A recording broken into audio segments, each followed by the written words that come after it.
வடமாகாண தொழிற்சங்க சம்மேளனத்தின் தலைவர், வடமாகாண அபிவிருத்தி உத்தியோகத்தர் சங்கத்தின் தலைவர் மற்றும் ஏனைய வடமாகாண தொழிற்சங்க சம்மேளனத்தின் பிரதிநிதித்துவப்படுத்தும் அனைத்து சங்கங்களினுடைய தலைவர்கள், செயலாளர்கள் அனைவருக்கும் முதற்கண் எனது வணக்கத்தை தெரிவித்துக் கொண்டு, ஊடக நண்பர்களாகிய உங்களுக்கும் எனது வணக்கத்தை தெரிவித்துக் கொள்கின்றேன்.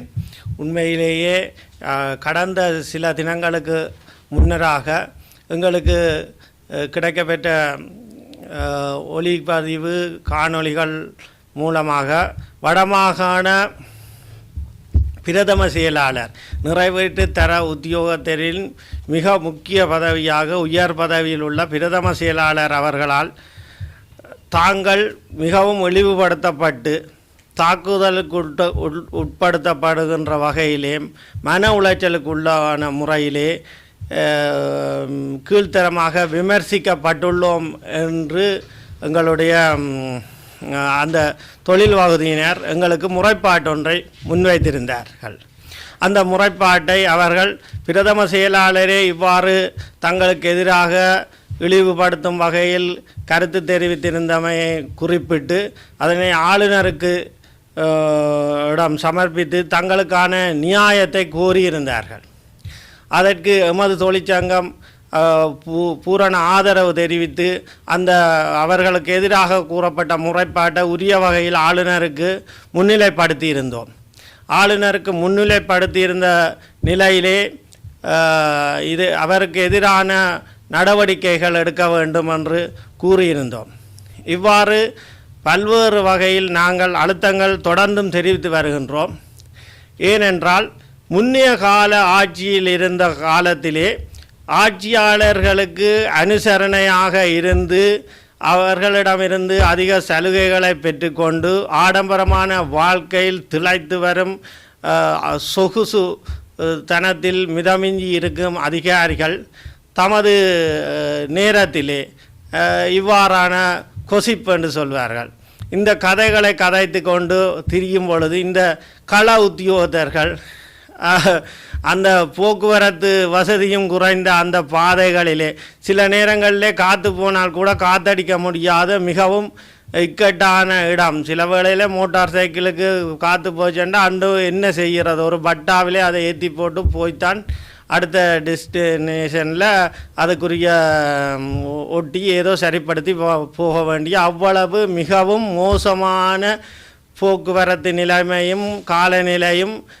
இவ்வாறு கள உத்தியோகத்தர்கள் இவ்வளவு தூரம் கஷ்டப்படும் பொழுது அதனை ஒரு ஏசி ரூமில் இருந்து கொண்டு மிகவும் இலகுவாக கதைத்து விட்டு போகிறதுக்கு இந்த அரசாங்கம் சாமானியர்களிடமிருந்து வந்த எங்களுடன் நண்பர்களாக உலாவிய எங்களுடன் பிரச்சனைகள் வரும்போது எங்களுடன் தோளோடு தோள் கொடுத்து முன்னின்று போராட துணிந்த எங்களுடைய உறவுகளிடமிருந்து வந்த இந்த அரசாங்கம், சாமானிய மக்களை பிரதிநிதித்துவப்படுத்துகின்ற இந்த அரசாங்கம் இவ்வாறான நிலையில் உள்ள உயர் அதிகாரிகளுக்கு சார்பாக நடந்து கொள்ளுமா, அல்லது உண்மையான மக்களை பிரதிநிதித்துவப்படுத்துகின்ற இந்த அரசாங்கம் இந்த மாதிரியான நிலைமையிலே அதிகாரிகள் ஒரு செருக்குத்தனம், ஒரு மிதமிஞ்சிய ஆணவத்துடன் கருத்து பரிமாறுவதை ஏற்றுக்கொள்ளுமா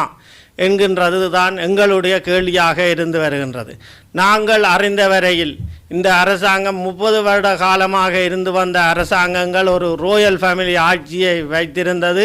அவர்கள் அதிகாரிகளுக்கு உயர் சலுகையை வழங்கி மற்ற உத்தியோகத்தர்களுக்கு அநீதியை ஏற்படுத்தி இருந்ததென்றதை பலமுறை சுட்டி காட்டியிருந்தோம். இந்த அரசாங்கம் அதனை ஏற்றுக்கொண்டுள்ளது. ஆகவே இந்த அரசாங்கமும் இதை தொடர்ந்தும் அனுமதிக்குமா?